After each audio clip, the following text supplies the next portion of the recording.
ಕಂಬನಿಯ ಕೊಯಿಲು. ತರಾಸು ಅವರ ಚಿತ್ರದುರ್ಗದ ಇತಿಹಾಸವನ್ನಾಧರಿಸಿದ ಐತಿಹಾಸಿಕ ಕಾದಂಬರಿ.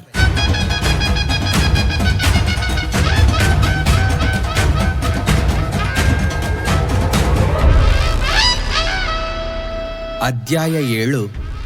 ಹುಚ್ಚಿ ಹನುಮವ್ವ.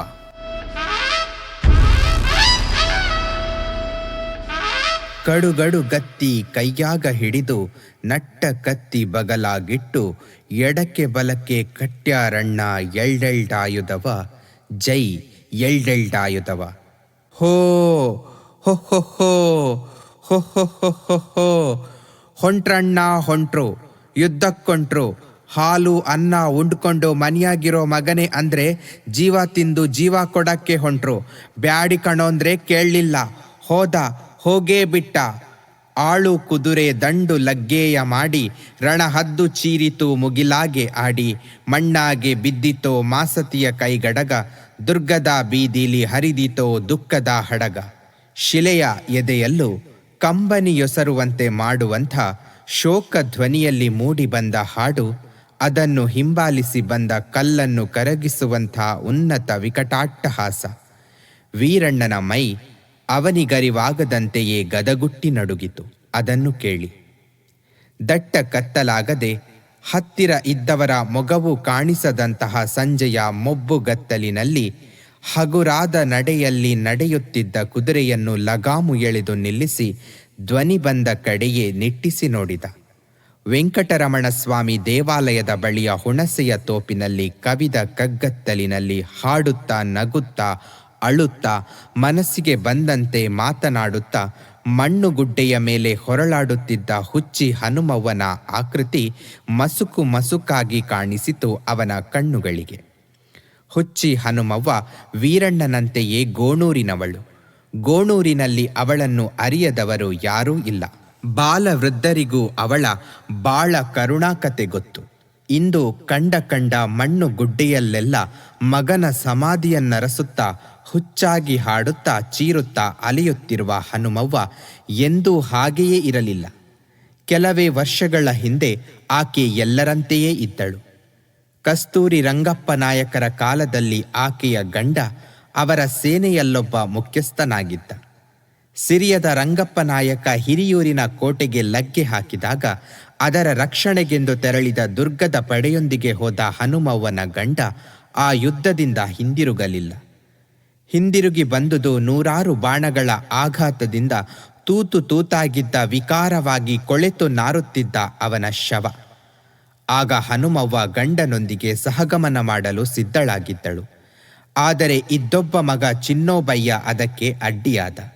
ಅವನನ್ನು ಸಾಕಿ ಬೆಳೆಸಲು ಉಳಿದುಕೊಂಡಳು ಹನುಮವ್ವ. ಅರಮನೆಯವರು ಕೊಟ್ಟ ಹಾಲು ಬೆಣ್ಣೆಯ ಉಂಬಳಿಯಿಂದ ವಜ್ರಕಾಯನಾಗಿ ಬೆಳೆದ ಚಿನ್ನೋಬಯ್ಯ ಮಾಮೂಲಿನಂತೆ ದಂಡಿಗೆ ಸೇರಿದ.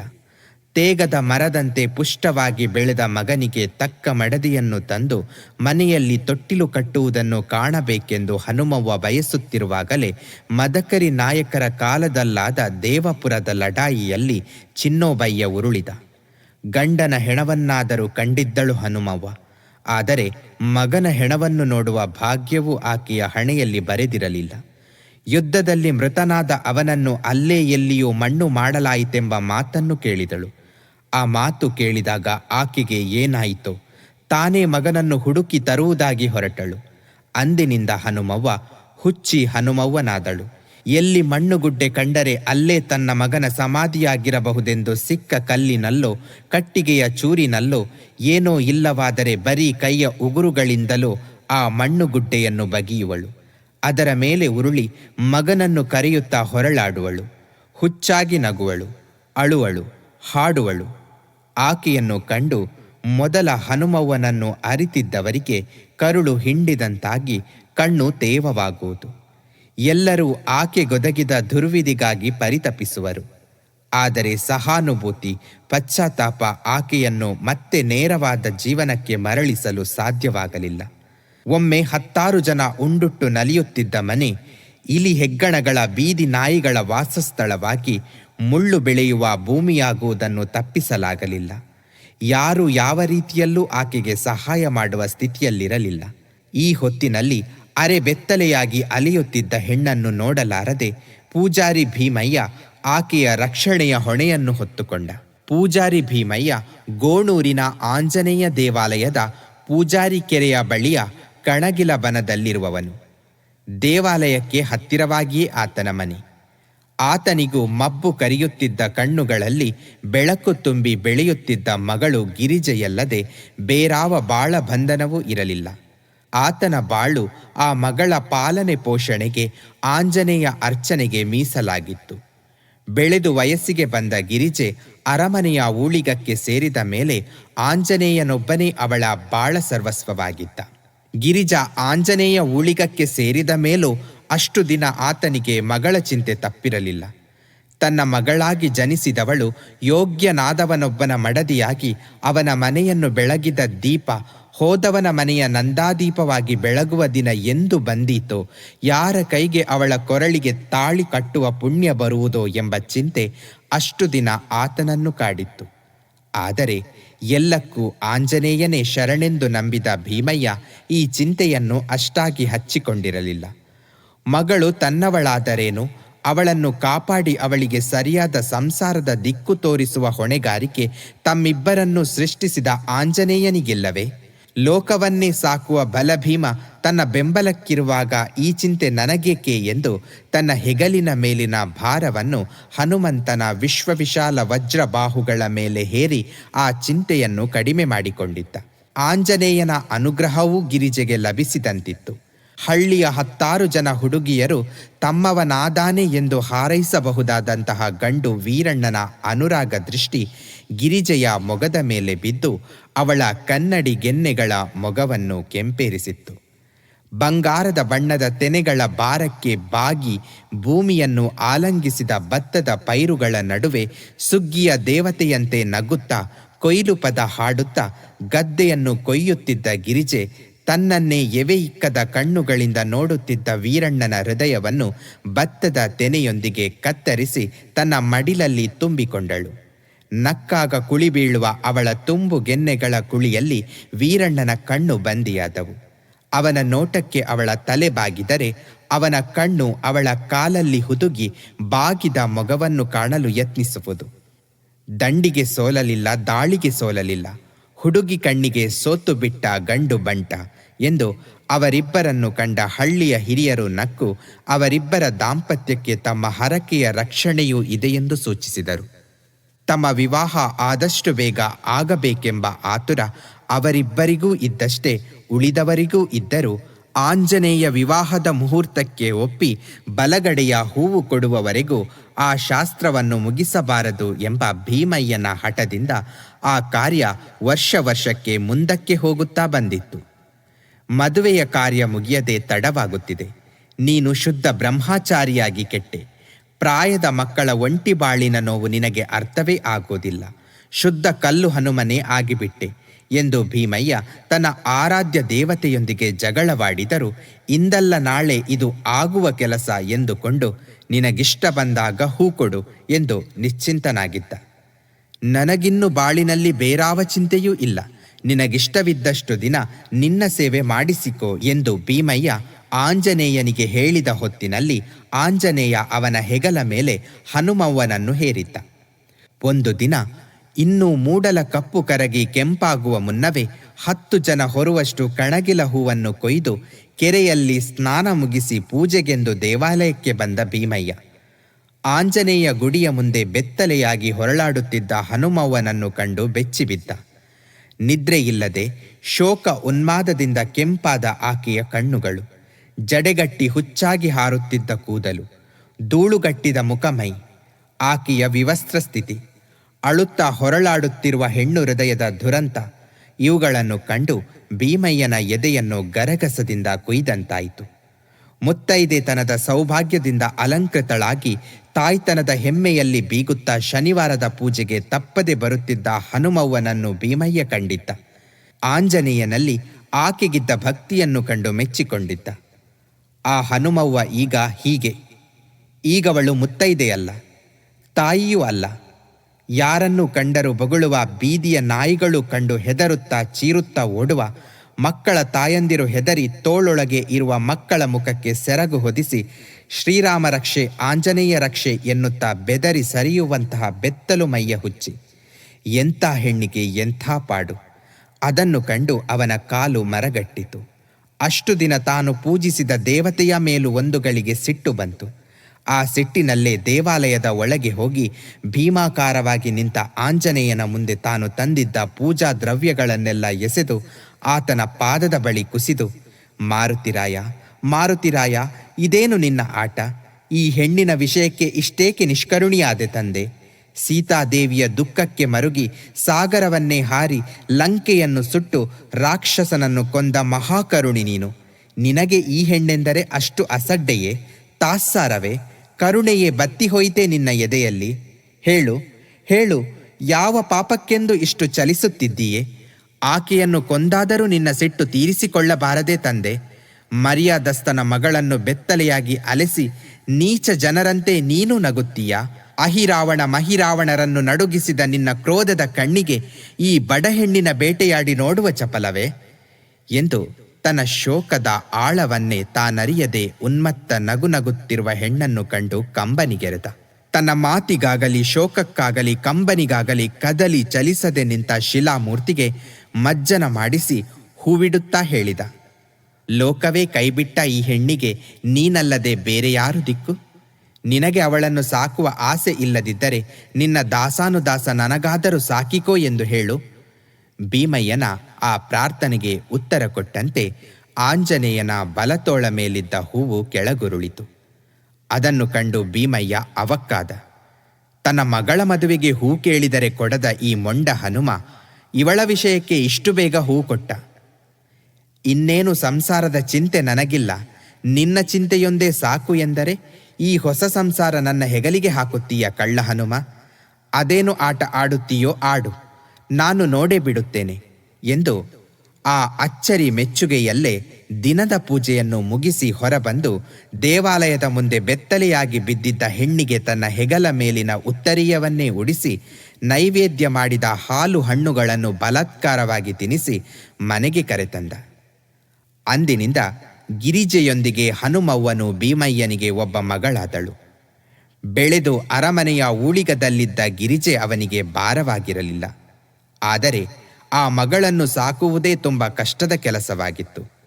ದಿನಗಟ್ಟಲೆ ಭೀಮಯ್ಯನ ಮನೆಯಲ್ಲೇ ಮನಸ್ಸಿಗೆ ಬಂದದ್ದನ್ನು ಮಾಡುತ್ತಾ ಓಡಾಡುತ್ತಿದ್ದ ಹನುಮವ್ವ ಒಮ್ಮೊಮ್ಮೆ ಬುದ್ಧಿ ತಿರುಗಿದಾಗ ಹೇಳದೆ ಕೇಳದೆ ಮನಸ್ಸು ಬಂದತ್ತ ಹೊರಟು ಬಿಡುವಳು.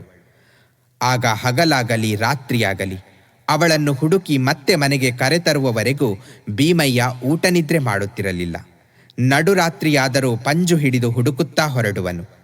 ತಾನೇ ಮುಪ್ಪಿನ ವಯಸ್ಸಿಗೆ ಬಂದ ಮುದುಕ ಹಗಲು ರಾತ್ರಿ ಈ ಹುಚ್ಚಿಯ ಹಿಂದೆ ಬಿದ್ದು ಓಡಾಡುವುದನ್ನು ಕಂಡು, ಈ ವಯಸ್ಸಿನಲ್ಲಿ ಇದೇನು ಆಟ ಪೂಜಾರಯ್ಯ, ಹುಚ್ಚು ಹಿಡಿದಿರೋದು ಅವಳಿಗಲ್ಲ ನಿನಗೆ ಎಂದು ಯಾರಾದರೂ ರೇಗಿದರೆ ನಿಜ.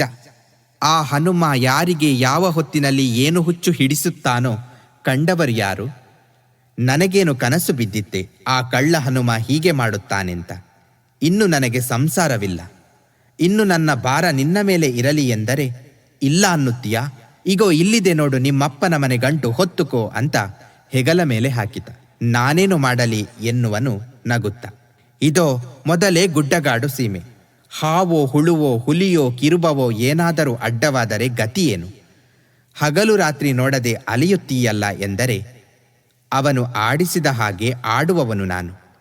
ಅವನಿಗಿಲ್ಲದ ಭಯ ಚಿಂತೆ ನನಗೇನು ಎಂದು ನಿಶ್ಚಿಂತನಾಗಿ ಉತ್ತರ ಕೊಡುವನು ಭೀಮಯ್ಯ. ಹನುಮವ್ವನ ಬಗ್ಗೆ ಭೀಮಯ್ಯನಿಗಿದ್ದ ಅಕ್ಕರೆ ಕುಕ್ಕುಲಾತಿಯನ್ನು ಅರಿತುಕೊಂಡ ಜನ ತಾವೂ ಅವನ ಭಾರದಲ್ಲಿ ಪಾಲುಗಾರರಾದರು. ಮನೆ ಬಿಟ್ಟು ಬಂದ ಹನುಮವ್ವ ಎಲ್ಲಿಯಾದರೂ ಕಣ್ಣಿಗೆ ಬಿದ್ದರೆ ಇದ್ದ ಕೆಲಸ ಬಿಟ್ಟು ಮೊದಲು ಅವಳನ್ನು ಕರೆತಂದು ಮನೆ ಸೇರಿಸುವರು. ಅವನು ಅವಳನ್ನು ಹುಡುಕ ಹೊರಟರೆ ತಾವು ಅವನ ಬೆಂಬಲವಾಗಿ ಹೊರಡುವರು. ಹೀಗಾಗಿ ಒಂದು ರೀತಿಯಲ್ಲಿ ಹನುಮವ್ವ ಬರೀ ಭೀಮಯ್ಯನ ಮಗಳಾಗಿಯೇ ಉಳಿಯದೆ ಹಳ್ಳಿಯ ಮಗಳಾಗಿ ಇದ್ದಳು. ತನ್ನೊಂದಿಗೆ ಹಳ್ಳಿಯ ಜನವು ಪರದಾಡುವುದನ್ನು ಕಂಡು ಹಿಂದೆ ಅವರು ಆಡಿದುದನ್ನು ಜ್ಞಾಪಿಸಿಕೊಂಡು ಭೀಮಯ್ಯ, ನೋಡಿದಿರ ಅವನ ಆಟನ?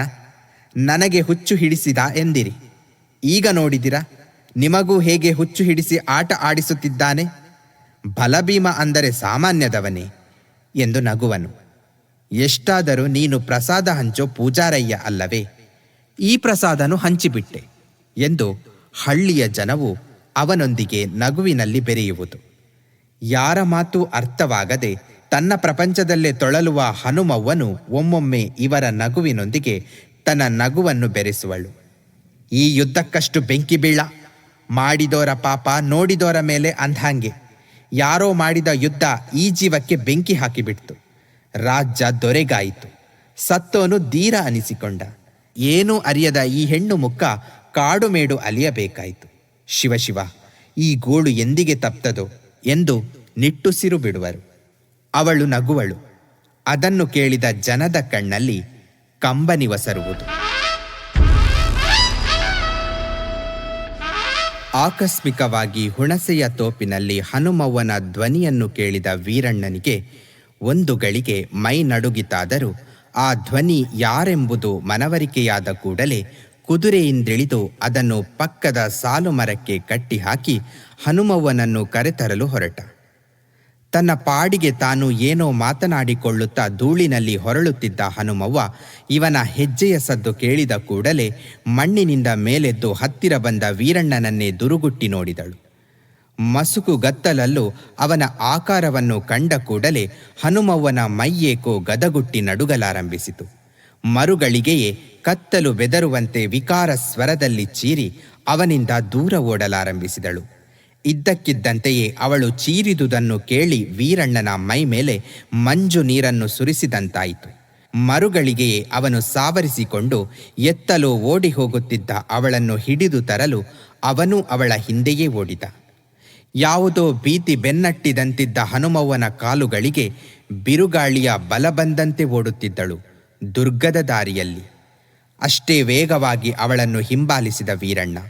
ಅಷ್ಟು ದೂರ ಹೋದಾಗ ದೂರದಲ್ಲಿ ಯಾರೋ ದುರ್ಗದ ಕಡೆಯಿಂದ ಬರುತ್ತಿರುವ ಜನರ ಧ್ವನಿ ಕೇಳಿಸಿ ಅಲ್ಲಿಂದಲೇ ಕೆಟ್ಟ ದನಿಯಲ್ಲಿ ಹಿಡಿದುಕೊಳ್ಳಿ ಎಂದು ಕೂಗಿ ತನ್ನ ಓಟದ ವೇಗವನ್ನು ಕಡಿಮೆ ಮಾಡಿದ.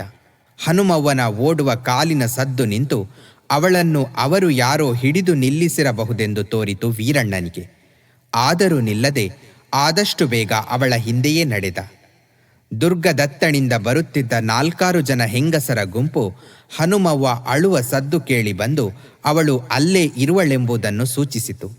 ವೀರಣ್ಣ ಆ ಗುಂಪಿನ ಹತ್ತಿರ ಹೋದಾಗ ಗುಂಪಿನೊಳಗಿದ್ದ ಹೆಂಗಸೊಬ್ಬಳು ಸಿಟ್ಟಿನ ಸ್ವರದಲ್ಲಿ ಕೇಳಿದಳು, ಯಾರು ಇವಳನ್ನು ಹೀಗೆ ಓಡಿಸಿಕೊಂಡು ಬಂದದ್ದು? ಹುಚ್ಚು ಹೆಣ್ಣನ್ನು ಹೀಗೆ ಕಾಡಿಸುವ ನೀವು ಮನುಷ್ಯರೋ ಪಶುಗಳು?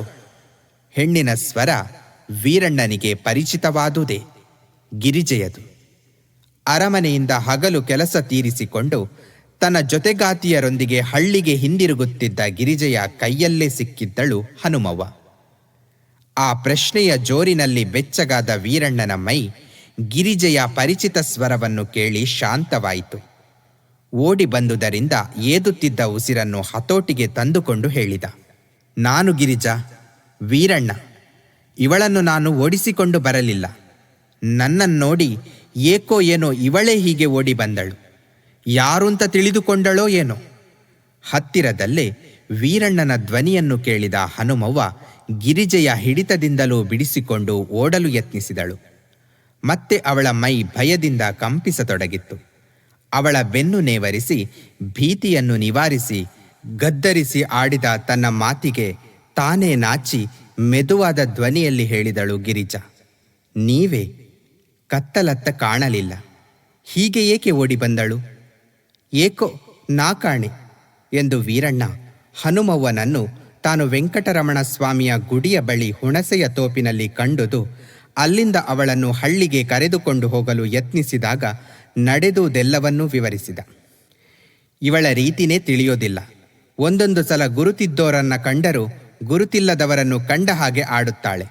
ವಿಚಿತ್ರ ಹೆಂಗಸು ಎಂದು ಗಿರಿಜೆ ವೀರಣ್ಣನಿಗೆ ಸಮಾಧಾನ ಹೇಳಿದಳು. ವೀರಣ್ಣನು ಕುದುರೆಯನ್ನು ದೇವಾಲಯದ ಬಳಿಯೇ ಕಟ್ಟಿ ಬಂದಿದ್ದರಿಂದ ಆತನು ಗುಂಪಿನೊಂದಿಗೆ ನಡೆಯತೊಡಗಿದ. ಆಕಸ್ಮಿಕವಾಗಿ ಗಿರಿಜೆಯನ್ನು ಕಂಡುದು ಅವನಿಗೆ ತುಂಬ ಸಂತೋಷವಾಗಿತ್ತು. ಅವಳೊಂದಿಗೆ ಅವನು ಮಾತನಾಡುವ ವಿಷಯವೂ ಬೇಕಾದಷ್ಟಿತ್ತು. ಗಿರಿಜೆಯಿಂದ ಆದಷ್ಟು ಮಟ್ಟಿಗೆ ಅರಮನೆಯ ವಿಷಯವನ್ನು ಸಂಗ್ರಹ ಮಾಡಬೇಕೆಂದು ದಳವಾಯಿ ಮುದ್ದಣ್ಣ ಹೇಳಿದುದು ವೀರಣ್ಣನಿಗೆ ಮರೆತು ಹೋಗಿರಲಿಲ್ಲ. ಆ ವಿಷಯದಲ್ಲಿ ಗಿರಿಜೆಯೊಂದಿಗೆ ಆದಷ್ಟು ಬೇಗ ಮಾತನಾಡಬೇಕೆಂಬ ಚಪಲವೂ ಇತ್ತು. ಆದರೆ ಅದಕ್ಕೆ ಅನುಕೂಲವಾದ ಸಮಯ ಇದುವರೆಗೂ ದೊರೆತಿರಲಿಲ್ಲ. ಈಗ ಅವಳು ಸಿಕ್ಕಿದರೂ ಜೊತೆಯಲ್ಲಿ ಬೇರೆ ಹೆಂಗಸರು ಇದ್ದದ್ದರಿಂದ ಮನಬಿಚ್ಚಿ ಮಾತನಾಡಲು ಅವಕಾಶವಿರಲಿಲ್ಲ. ಆದರೂ ವಿಷಯ ತಿಳಿದುಕೊಳ್ಳಬೇಕೆಂಬ ತನ್ನ ಚಪಲವನ್ನು ಹತ್ತಿಕ್ಕಲಾರದೆಯೇ ಸುತ್ತು ಬೆಳಸಾಗಿ ಕೇಳಿದ. ಅರಮನೆಯಲ್ಲಿ ಈಗ ಬಹಳ ಗದ್ದಲ ಅಲ್ಲವೇ ಗಿರಿಜಾ? ಅದೇನು ಹೇಳಿ ಕೇಳಿ ಅರಮನೆ ಗದ್ದಲ ಇಲ್ಲದೆ ಇರುತ್ತದೆಯೇ?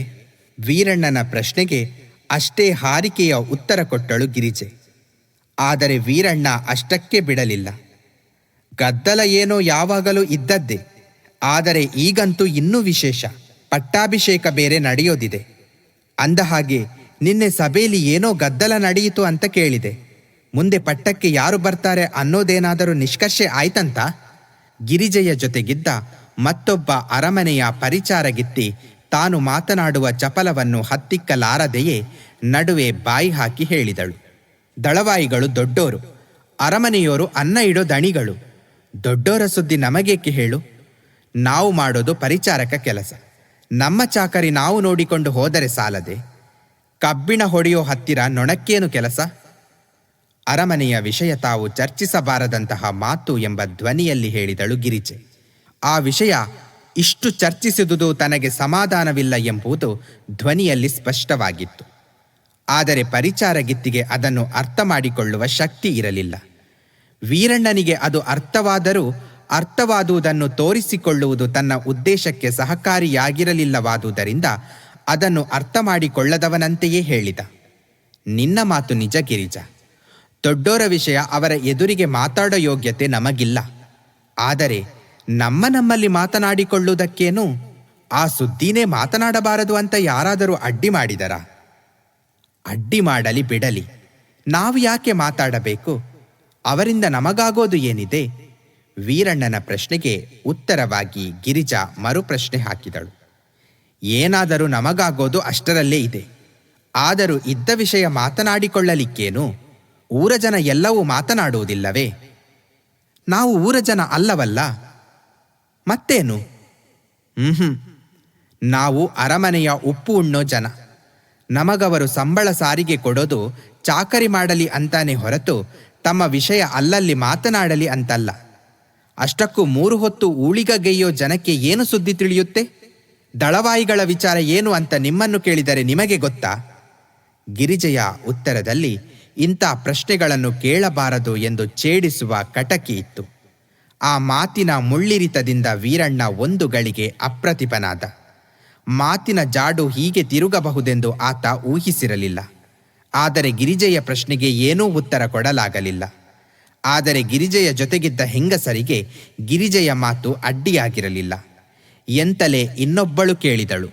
ಕಸಗುಡಿಸಿ ಪಾತ್ರೆ ಬೆಳಗುವ ನಮ್ಮಂಥವರಿಗೇನೂ ಗೊತ್ತಿರುವುದಿಲ್ಲ. ಆದರೆ ನಾಗತಿಯರ ಸಜ್ಜೆಯ ದಾಸಿ ನೀನು.